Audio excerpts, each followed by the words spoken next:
Des milliers de personnes descendent dans les rues en France contre Abdelaziz Bouteflika. Alors que le président algérien est revenu à Alger dimanche, la contestation ne faiblit pas des deux côtés de la Méditerranée.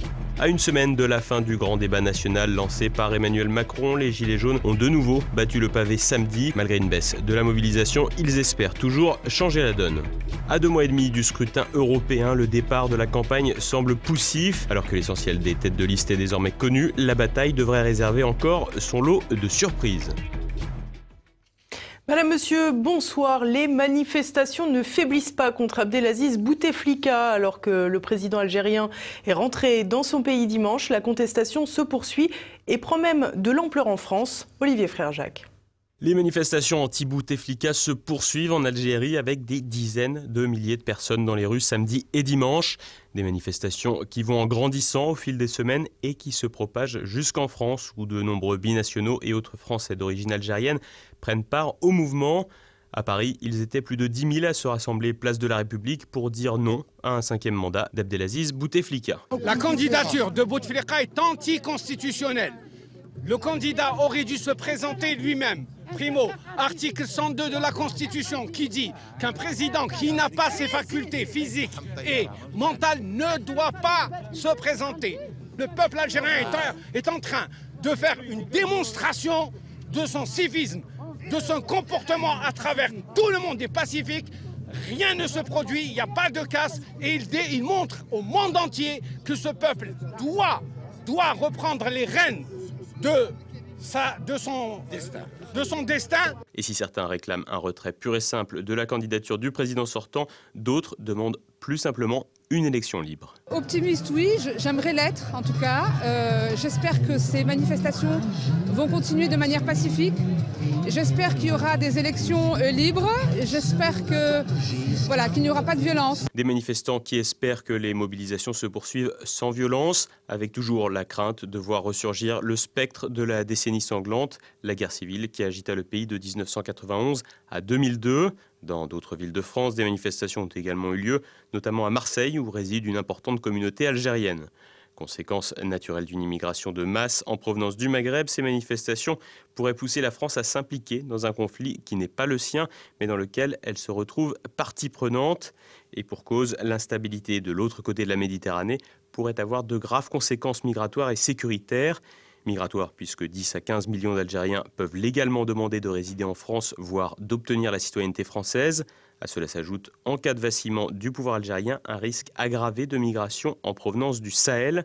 Un risque migratoire, mais aussi un risque sécuritaire. L'Algérie garantissant, de concert avec les services français, un travail de renseignement pour faire face à la menace terroriste. Et si en France, les communautés algériennes entendent mettre la pression contre Abdelaziz Bouteflika, l'Élysée semble dans une posture prudente. Et pour cause, les prises de position de la France dans les conflits intérieurs outre-Méditerranée sont bien souvent contre-productives, comme le rappelle le soutien à Ben Ali en Tunisie et la désastreuse intervention en Libye. La situation actuelle de l'Algérie est totalement imprévisible et prendre le parti de la rue ne serait pas sans risque en cas d'échec de la contestation, tout comme en cas de renversement du clan Bouteflika. Inversement, appuyer trop fortement le pouvoir en place pourrait se retourner contre Paris vis-à-vis de l'Algérie, mais surtout vis-à-vis des citoyens français d'origine algérienne et des binationaux. Une prudence dont ne semble pas faire preuve Washington, qui prend parti pour la rue contre le pouvoir en place, comme en témoigne le porte-parole de la diplomatie états-unienne, relayé par la chaîne marocaine Medi 1 TV. Vidéo. Même son de cloche du côté de la Commission européenne, qui suit timidement l'administration américaine sur le sujet. L'affaire algérienne ne se joue ainsi pas seulement dans les rues d'Alger, mais aussi en coulisses avec les risques d'ingérence que cela implique. L'influent think tank Washington Institute estime que si les élections aboutissent à une grave instabilité, les responsables américains pourraient envisager des moyens d'améliorer leur situation sur place afin d'accroître leur participation dans ce pays. La prise de position algérienne en faveur de Bachar al-Assad en Syrie pourrait notamment expliquer le ressenti atlantiste contre le clan Bouteflika. En effet, le gouvernement algérien a soutenu Damas dans sa lutte contre le terrorisme, y voyant naturellement une situation très proche de ce qu'avait vécu l'Algérie face aux terroristes du GIA. Le rapprochement entre Moscou et Alger dans un projet militaire commun d'armement pourrait aussi participer d'une certaine défiance américaine. Au-delà des intérêts des grandes puissances dans les agitations algériennes, la France pourrait, elle, devenir le dindon de la farce, du fait de la forte présence algérienne dans le pays et du risque migratoire. Une chose est sûre, difficile d'envisager une issue positive, quelle qu'elle soit, pour Paris, dans la crise qui se déroule actuellement de l'autre côté de la Méditerranée. Les Gilets jaunes à la recherche d'un second souffle. Pour le 17e samedi consécutif, les manifestants se sont rassemblés à Paris et partout en France avec en ligne de mire la fin du grand débat national. Malgré une légère baisse de la mobilisation, ils espèrent toujours faire plier le gouvernement. Thibaut Bastide.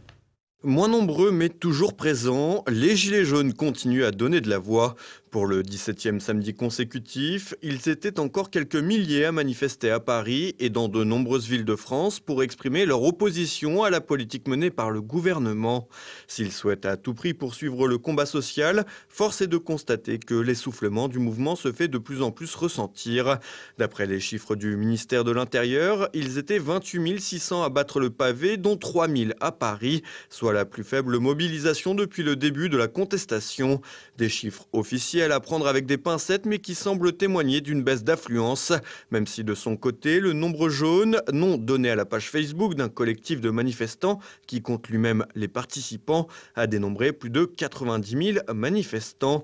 Un coup de pompe alors que les Gilets jaunes souhaitaient bouleverser les habitudes lors de ce 17e acte, promettant de faire converger toutes les mobilisations dans les rues de la capitale. Le soufflet est rapidement retombé, même s'ils ont pu compter sur le soutien d'un cortège emmené par des assistantes maternelles vêtues de gilets roses et de femmes mobilisées contre les violences sexistes. Nous subissons toutes ces inégalités. C'est tout ensemble aujourd'hui que nous voulons nous montrer que nous voulons les refuser ensemble et nous voulons des mesures ambitieuses sur les salaires, sur les déroulements de carrière et évidemment sur les retraites parce qu'il y a un projet de retraite qui va arriver. Pour nous, le grand débat, c'est un moyen de se faufiler.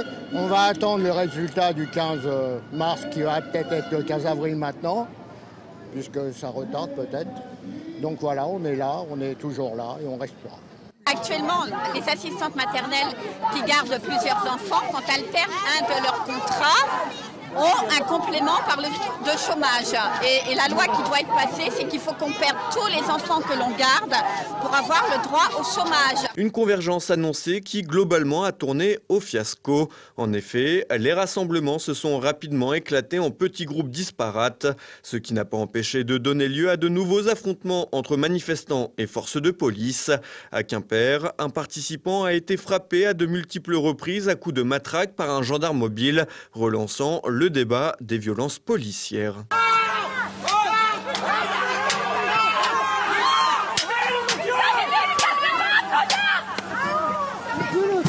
Des irréductibles gilets jaunes, des affrontements avec les forces de l'ordre. Cet acte 17 a donc suivi la tendance des week-ends précédents.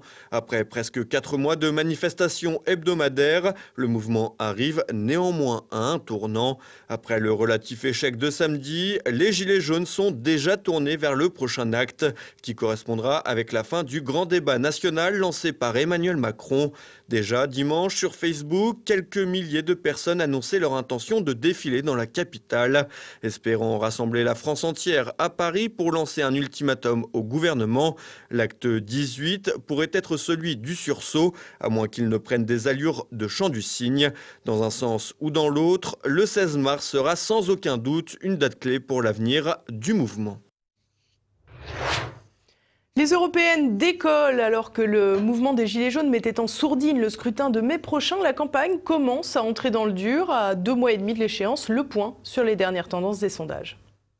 LREM et le RN au coude à coude, les Républicains en progression et la gauche éparpillée. Le dernier sondage de l'Institut Harris Interactive consacre à nouveau le duel à venir pour les prochaines élections européennes. Sans surprise, La République en marche et le parti de Marine Le Pen trône en tête des intentions de vote, au point que l'écart n'est plus que d'1 point dans le cas où il n'y a aucune liste de gilets jaunes, laquelle ne glanerait que 3 points. 3 points pris à part égale au Rassemblement national, donc au PCF, mais aussi aux Républicains emmenés mené par François-Xavier Bellamy. Le jeune professeur de philosophie a d'ailleurs visiblement réussi son entrée en scène. Malgré des attaques dans les médias sur son conservatisme sociétal à l'annonce de sa candidature, le parti qui vient de brader son siège de la rue de Vaugirard reprend du poil de la bête depuis plusieurs semaines après une stagnation à 10%. En effet, sans liste de gilets jaunes, Bellamy pourrait bien atteindre les 14%. Une remontée de 4 points en quelques semaines qui laisse toutefois la liste bien loin de ces 20% obtenus à la présidentielle avec François Fillon ou des dernières élections européennes de 2014.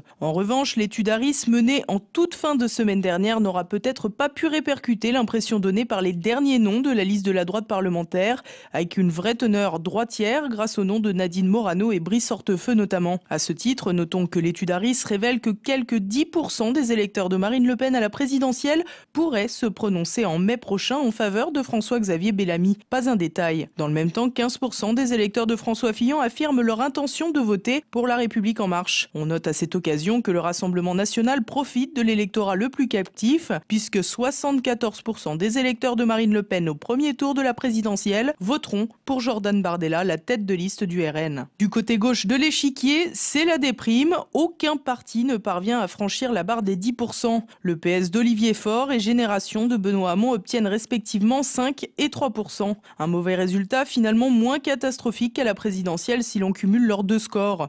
Autre déconvenu à nuancer, les Insoumis. La liste de Manon Aubry n'affiche que 9% des intentions de vote pour mai prochain. Un résultat 10 points en dessous de ceux de la présidentielle et avec 12% des électeurs de Mélenchon qui préfèrent voter pour les écologistes, lesquels profitent toujours d'une bonne dynamique aux européennes. Reste à souligner que les Insoumis affrontent leur première élection européenne sous cette forme, alors même que le Front de gauche ne faisait qu'un peu plus de 6% en 2014. Du côté de Nicolas Dupont-Aignan, on reste toujours à 5%, un point de plus qu'en 2014, mais en baisse par rapport aux chiffres d'il y a quelques semaines. On remarque que Debout la France récupère 4 points des électeurs de François Fillon, ce qui laisse croire que l'arrivée de François-Xavier Bellamy, ancré à droite, n'était pas une bonne nouvelle pour le parti de Nicolas Dupont-Aignan. Pour autant, le souverainiste n'a pas encore présenté sa liste complète et l'arrivée d'une personnalité médiatique ou de la société civile pourrait tout à fait changer la donne en créant un effet moteur. De même, la présence possible du président du PCD, Jean-Frédéric Poisson, pourrait aussi ramener quelques électeurs convaincus pour l'heure par François-Xavier Bellamy. Pour leur part, Florian Philippot et François Asselineau, les deux candidats favorables à un Frexit, obtiendraient respectivement 2 et 1%. Notons pour ces deux candidats qui insistent sur leur positionnement ni droite ni gauche que leur électorat est majoritairement issu de la droite. Ultime enseignement du sondage, 59% du panel s'est dit intéressé par les élections européennes alors que 56% des électeurs s'étaient abstenus en 2014. Pour autant, 2 des 3 principaux sujets de préoccupation des Français ressortant de l'étude, le pouvoir d'achat, l'immigration et le terrorisme, pourraient venir bousculer les résultats dans les semaines à venir. Et à présent, c'est le moment de passer à l'actualité en bref avec Thibaut Bastide. Accident mortel au siège de la police judiciaire parisienne. Dimanche, une fonctionnaire de police est morte après avoir reçu une balle dans la tête. Selon les premiers éléments de l'enquête, c'est l'un de ses collègues, un adjoint de sécurité, qui l'aurait mortellement touché alors qu'il s'amusait à dégainer son arme. Le coup de feu serait a priori parti accidentellement. L'auteur du tir a été placé en garde à vue et une enquête pour déterminer les circonstances du drame a été confiée à l'IGPN, la police des polices. La cagnotte destinée à un enfant malade dérobée. Samedi, un commerçant de Gonesse dans le Val d'Oise a diffusé les images de vidéosurveillance du vol de la cagnotte destinée à Tiliane, 6 ans, atteint d'une maladie invalidante. Une vidéo devenue virale sur les réseaux sociaux. Elle a été visionnée plus d'1 million de fois. En diffusant les enregistrements, le commerçant espère retrouver le voleur et récupérer l'argent. En attendant, il a partagé le lien d'une cagnotte en ligne destinée à récolter les fonds.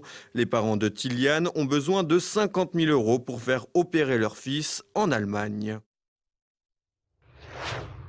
Jack Lang et ses très chers costumes. Entre 2013 et 2018, l'actuel président de l'Institut du monde arabe se serait fait offrir près de 200 000 € de costumes et pantalons de la ligne couture du célèbre tailleur italien Smalto, dont le propriétaire est Alain Duménil, un homme d'affaires mis en examen pour une affaire de banqueroute frauduleuse. Dans l'embarras, l'avocat de l'ancien ministre socialiste a assuré qu'il n'y avait eu aucune contrepartie. Une réponse qui clôturera sans doute le sujet alors que d'autres avaient été légèrement plus inquiétés pour des sommes inférieures. Crash aérien en Éthiopie. Dimanche, un Boeing 737 de la compagnie Ethiopian Airlines qui effectuait la liaison entre la capitale éthiopienne Addis Abeba et Nairobi au Kenya s'est écrasé peu après son décollage. Les 157 personnes qui se trouvaient à bord ont toutes péri dans l'accident. 9 Français figurent parmi les victimes. Les causes de l'accident ne sont pas encore connues, mais l'avion pourrait être en cause. Le 29 octobre dernier, un appareil similaire de la compagnie indonésienne Lion Air s'était abîmé en mer de Java, faisant 189 morts. 11 bébés victimes du système de santé publique en Tunisie. Les nourrissons sont tous décédés à 2 jours d'intervalle dans un hôpital de Tunis. Les parents ont même dû payer pour récupérer les corps des enfants placés dans des cartons usagés. L'affaire a créé un choc en Tunisie où la crise du système de santé publique défraie régulièrement la chronique. Dans un communiqué, le ministère de la Santé a indiqué que les décès ont probablement été causés par un choc septique dû à une infection du sang. À la suite de ce scandale, le ministre de la Santé, Abderraouf Cherif, a démissionné de son poste. Les Enfoirés ne font plus recette. Diffusé vendredi sur TF1, le concert de la troupe des Restos du Cœur a enregistré sa pire audience en 19 ans. Seulement 8,9 millions de téléspectateurs étaient devant leur petit écran pour assister à la parodie de spectacle. À titre de comparaison, la précédente édition avait réuni 9,69 millions de téléspectateurs. Une baisse d'audience sans doute liée à la faiblesse du casting. Au fil des années, les pionniers de la troupe comme Jean-Jacques Goldman, Pascal Obispo ou Patricia Cass ont quitté le navire, laissant la place à des artistes de renommée secondaire. Et voilà, on arrive déjà à la fin de cette édition. Dans un instant, notre Zoom du jour. La Fédération européenne pro-famille One of Us tenait un colloque fin février à Paris avec notamment le philosophe Rémi Brague de l'Institut de France et consacré à l'avenir de l'Europe. TV Liberté était sur place. Alors le projet général de One of Us a évolué. Au départ, c'est une initiative citoyenne européenne qui a rassemblé 2 millions de signatures pour la promotion, la défense de la vie. Mais nous voyons bien que l'action sur la défense de la vie n'est pas suffisante et il faut remonter aux racines culturelles du problème auquel est confrontée l'Europe aujourd'hui. Et donc aujourd'hui, l'objectif, c'est précisément de constituer une plateforme ou un réseau actif de penseurs qui partagent leurs réflexions sur la situation européenne, la situation culturelle européenne. C'est de constituer une Europe, de renforcer une Europe intellectuelle qui n'est pas une Europe institutionnelle avec un projet institutionnel comme l'Union européenne ou le Conseil de l'Europe, mais c'est de revenir vraiment à l'Europe que nous partageons. Ce soir, retrouvez également Politique Éco. Olivier Pichon reçoit Jean-Claude Verbroek, professeur honoraire à l'Université de Lille et membre de l'association Pomone pour évoquer les conséquences du Brexit. Et puis tout de suite, vous retrouvez La France de Campagnole de Christian Combaz et Mes Libertés Politiques avec François Billot-de-Lochner. Et à présent, c'est le moment de se quitter. Merci pour votre fidélité. À demain. Bonsoir.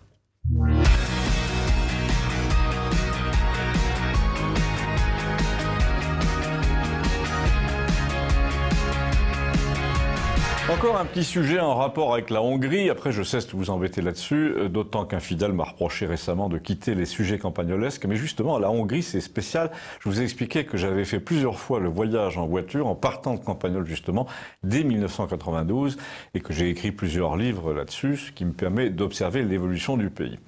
D'abord, comme vous le savez, tout le monde pressent que la Hongrie va jouer un rôle très important lorsque la carriole de l'euro va perdre une roue, probablement l'Italie, puis casser un essieu. Donc c'est assez intéressant de savoir comment ça se passe chez eux, déjà, puisqu'ils n'ont pas d'euro et qu'ils restent maîtres de leur choix et que surtout ils ont presque 5% de croissance. Mais pour rester anecdotique, je vais vous parler des encombrants à Budapest. Oui, les encombrants, vous savez, ces 2 journées où on dépose des objets lourds d'abord, mais aussi tous ceux dont on ne veut plus sur le trottoir. Et il y a plusieurs choses à comparer. D'abord les époques, et ensuite l'identité de ceux qui récupèrent comme des fourmis ou comme des vautours, et dans quelles conditions, etc. En 1992, les jours de passage de la benne à Budapest, vous aviez juste des vieux sapins de Noël sur le trottoir et des étagères dont on avait arraché le système de fixation métalliques et pratiquement rien d'autre, parce que tout se monnayait. Les câbles électriques, les albums pour enfants, les bouliers en bois, du coup, les gens qui ne se servaient plus de quelque chose trouvaient toujours le moyen de l'échanger contre quelque chose d'autre. C'était une époque où, dans les petites villes, il n'y avait pas d'éclairage public en dehors des abords de la gare. Une époque où les Hongrois de base vous enviaient d'avoir un grand chien parce qu'il fallait le nourrir. Et bien 25 ans après, comment les choses ont-elles tourné ? Eh bien, désormais, les jours où on met le rebut sur le trottoir, ce ne sont plus des étagères et des tiroirs, mais une profusion d'objets qui autrefois auraient été convoités et qui là sont laissés sous la pluie en attendant qu'on vienne les chercher. Des paniers de cassettes VHS avec des films américains et hongrois, par exemple. Il faut voir qu'à l'époque, posséder un lecteur VHS était déjà un privilège qu'on convoitait. Il y a 2 semaines, on en trouvait un sous tous les porches pratiquement. Pareil pour les livres, les haut-parleurs, les machines à écrire électriques, les lampadaires, les cafetières expresso, les sèche-cheveux, les projecteurs de diapositives, les magnétophones à cassette, les ordinateurs de bureau avec Windows XP. Ces choses-là sont parfois restées 2 jours entiers avant de trouver preneur, et plus on se rapprochait du centre-ville de Budapest, plus le tas restait longtemps sur le trottoir. Ça veut dire que la société hongroise des centres-villes aura mis 25 ans à repasser de l'indigence à l'abondance. Alors quelle est la leçon, me dira-t-on ? La leçon, c'est de voir qui ramasse et en combien de temps. Et là, quand vous connaissez la banlieue parisienne, vous vous apercevez que les gens qui ramassent sont désormais les mêmes d'un bout à l'autre de l'Europe. Vous savez, le genre qui porte 4 pulls et un anorak, avec des enfants de 5 ans debout contre un feu rouge à côté, des gens qu'on vient chercher en camionnette le matin, qu'on déplace au carrefour pour mendier, pour démonter, pour emporter. C'est l'équivalent des termites qui nettoient les cadavres dans la nature. Et après leur passage, il ne reste que des éclats de verre sur le trottoir. Et bien pendant 2 jours, souvent, ils laissent 4 d'entre eux, y compris la nuit, pour mettre la main sur ce qui vient d'arriver et pour éviter que les autres ne le prennent en attendant que leurs copains arrivent pour charger le tout. Naturellement, ce réseau d'écarisseurs passe la journée le téléphone portable à l'oreille. C'est un monde très organisé, assez cruel entre eux, assez violent, très parallèle au nôtre, mais on ne se doute pas de l'étendue de son organisation. Ainsi, dans la commune qu'il m'arrive d'observer en banlieue sud de Paris, là dans une certaine rue, non seulement on voyait les mêmes visages qu'à Budapest, mais les mêmes camionnettes immatriculées en Roumanie, jusqu'à 6 camionnettes garées à la file. Et pourquoi dans cette rue ? Parce que la villa qu'ils avaient achetée à plusieurs, à toute une tribu, s'y trouvait avec une villa avec un jardin, une villa où ils vivaient à 40, et d'où ils partaient tous les matins pour aller écumer le secteur. Alors me dira-t-on, quel est votre propos ? Rien de particulier, j'évoque simplement le souvenir de notre enfance en Europe occidentale, à l'époque où les gens se disaient encore bonjour monsieur, bonjour madame. Quand nous avions 10 ans, personne n'habitait à 40 dans une villa pour aller mendier au carrefour avec des enfants qui savent à peine marcher. Nous avons donc bâti une société d'abondance qui, comme en Hongrie, laisse se développer une véritable cour des miracles devenue continentale. Avec Schengen, vous pouvez aller livrer en Pologne ou en Slovaquie un rouleau de câbles volé ou récupéré la veille et passer commande de toutes sortes de choses que vous trouvez à l'arrière des chantiers en banlieue parisienne. Est-ce un progrès ? Pour les intéressés, visiblement, mais pour nous, c'est beaucoup moins sûr. Abonnez-vous, merci.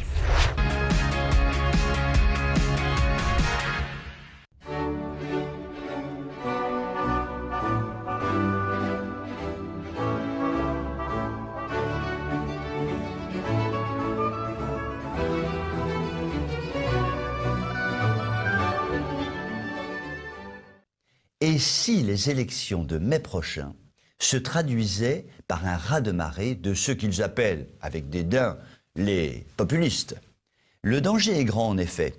Pour la première fois, les 2 partis phares du Parlement, le Parti populaire européen et les socialistes, risquent, selon toute vraisemblance, de perdre la majorité absolue.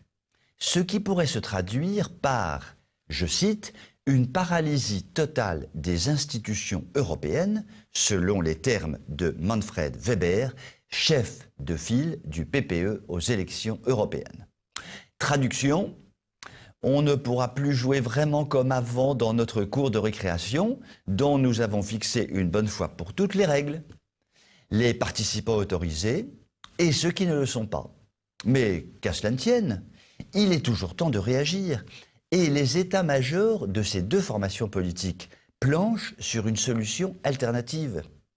Une alliance Parti populaire européen, socialiste, mais aussi les libéraux et les Verts. Une sorte de grande coalition à l'allemande, mais version Parlement européen. Pourquoi se gêner quand on peut, de la sorte, verrouiller le système ? Une telle alliance permettrait évidemment, par la même occasion, de sécuriser l'élection du président de la Commission. Cette grande alliance ayant évidemment pour objectif affiché de, je cite, « préserver la démocratie européenne ». Eh oui, que font pendant ce temps les dirigeants de notre bon parti français, les Républicains? Ils siègent à Bruxelles et à Strasbourg dans les rangs du PPE, le Parti populaire européen. Alors, à quoi bon habiller avec coquetterie leur campagne d'atours pseudo-souverainistes si c'est pour travailler en sous-main, à l'échelle européenne, à un rapprochement avec les socialistes et autres verts au nom de la lutte contre l'international populiste, unanimement condamné sur les plateaux de télé par le trio Bellamy, Évrin, Danjean. Pour être bien sûr que le jeu ne sera pas perturbé, la censure du système a dernièrement joué à plein pour faire exclure Emmanuel Gave de la liste souverainiste de Nicolas Dupont-Aignan. Les européennes sont décidément un entre-soi politique correct, bien politiquement correct, assez sinistre, il faut le dire, et les électeurs de droite auront probablement du mal à trouver le bon bulletin de vote le jour de l'élection. Vous pouvez m'écrire si vous le souhaitez. À très bientôt.